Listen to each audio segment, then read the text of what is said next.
Ahli geologi dari Universitas Columbia menemukan reservoir air tawar besar yang tersembunyi di bawah dasar laut di lepas pantai New Jersey di sepanjang garis pantai Amerika Serikat sejauh 350 km.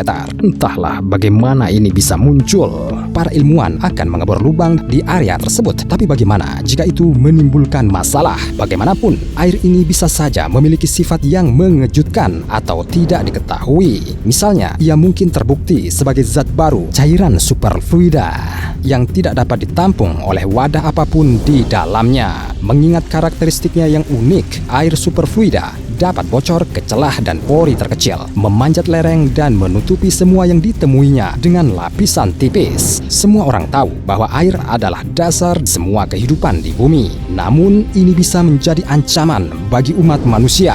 Dalam video ini, Anda akan mengetahui dalam kondisi apa air biasa bisa menjadi superfluida, bagaimana tokek menyelamatkan umat manusia dari kepunahan, dan bagaimana kita bisa bertahan hidup di mana cairan super berserakan.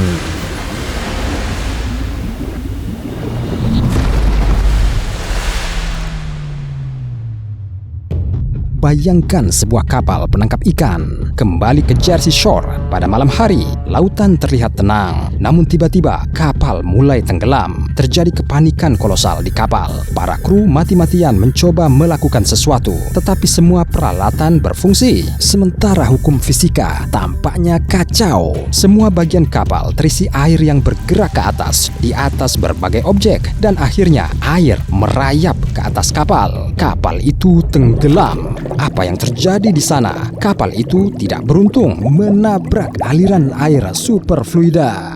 Untuk membuat cairan superfluida seperti itu, para ilmuwan mendinginkan helium di laboratorium hingga titik lambda, suhu yang sangat rendah, sekitar 2,17 Kelvin. Secara teori, Anda tidak mungkin mengubah air menjadi superfluida karena akan membeku lebih cepat. Tetapi jika kita berhasil menggeser titik lambda, air memiliki peluang untuk menjadi superfluida, misalnya di suhu ruangan. Bayangkan saja jika titik lambda berubah, air biasa bisa menjadi sangat berbahaya. Cairan superfluida selalu kabur dari wadah terbuka. Itu karena tidak kental. Bandingkan saja viskositas air normal pada suhu kamar berkisar antara 1 hingga 1,3 milipascal detik. Sebaliknya, viskositas air superfluida adalah 0. Itulah mengapa cairan superfluida dapat menyebar di sekitar dinding wadah dan memanjatnya. Pada saat yang sama, ia membentuk lapisan tipis yang menyapu sekeliling. Jika air superfluida tersebar dari reservoirnya di dekat Jersey Shore, ia akan mencapai tanah kering dengan cukup cepat. Bayangkan film air setebal sekitar 30 nanometer ini perlahan-lahan menelan seluruh kota dan sampai ke penghuninya. Pada awalnya, orang akan merasakan kelembaban yang tidak menyenangkan di sekitarnya. Bangunan, pakaian, benda sehari-hari, semuanya akan mulai basah sedikit demi sedikit. Kemudian air akan mengenai kulit. Tampaknya baik-baik saja, itu hanya air. Sepertinya tidak berbahaya. Namun cairan superfluida tidak hanya melapisi kulit, tetapi juga menembusnya dan masuk ke dalam organisme melalui pori-pori. 1 jam setelah Anda bersentuhan dengan air ini, jari-jari Anda akan terlihat aneh, seolah-olah Anda menghabiskan sepanjang hari berbaring di bak mandi. Kemudian Anda akan merasa sulit bernafas dan mulai batuk yang menandakan bahwa air mencapai paru-paru Anda. Dan itu akan terus masuk ke dalam melalui pori-pori. Ketika jumlah air dalam organisme melebihi batas yang dapat ditoleransi, Anda dapat mengalami hiperhidrasi, kondisi yang berpotensi fatal. Pada awalnya menyebabkan mual, wajah dan kaki bengkak, dan suhu tubuh turun. Kemudian Anda akan mengalami edema paru, edema cerebral, dan gangguan metabolisme air dan garam. Akibatnya, Anda akan mengalami serangan jantung. Semua penduduk kota yang sedang tidur saat air superfluida menyerang mereka akan mati. Begitu juga hewan, semuanya kecuali burung. Jika burung tidak hinggap di perairan yang terkontaminasi dan tinggal di sana terlalu lama, mereka akan dapat bertahan hidup. Untungnya ada juga pilihan bagi kita untuk bergerak lebih jauh ke pedalaman dan menghindari air superfluida, karena film tidak akan menyebar ke seluruh benua dalam sekejap. Namun itu tidak semudah kedengarannya. Cairan superfluida dapat menyelinap ke berbagai mekanisme sehingga mungkin juga masuk ke bawah kap mobil Anda. Ini berarti kendaraan akan konslet dan tidak pernah hidup. Orang-orang yang tinggal di daerah pesisir harus bergantung pada evakuasi helikopter kalau pihak berwenang mengaturnya. Saya yakin mereka ingin menghentikan air superfluida menyebar lebih jauh ke pedalaman apapun yang terjadi.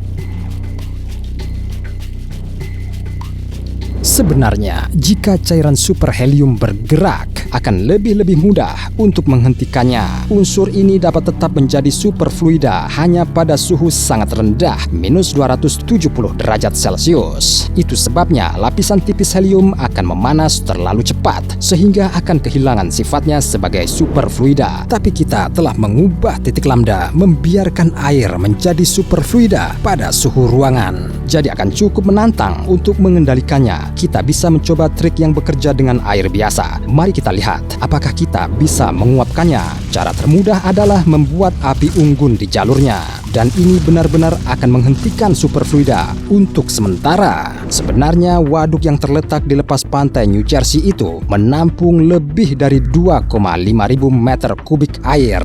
Itu sebabnya film yang menguap akan segera diganti dengan yang baru. Akhirnya air hanya akan memadamkan api. Dan sementara orang sibuk mencari cara baru untuk melawan superfluida, iklim di planet kita akan mulai berubah. Intinya adalah cairan semacam ini memiliki konduktivitas termal yang hampir tak terbatas. Artinya, saat air mencapai gunung berapi aktif, panasnya akan mulai dialihkan ke seluruh planet. Bumi akan mulai menghangat beberapa kali lebih cepat.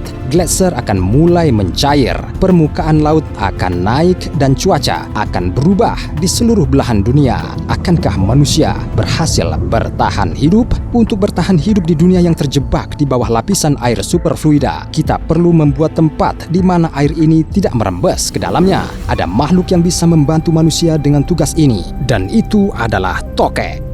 Kadal ini bisa memanjat permukaan vertikal seperti air superfluida. Kaki mereka sedikit berbulu yang ditutupi dengan struktur berbentuk spatula berukuran 200 hingga 10 nanometer.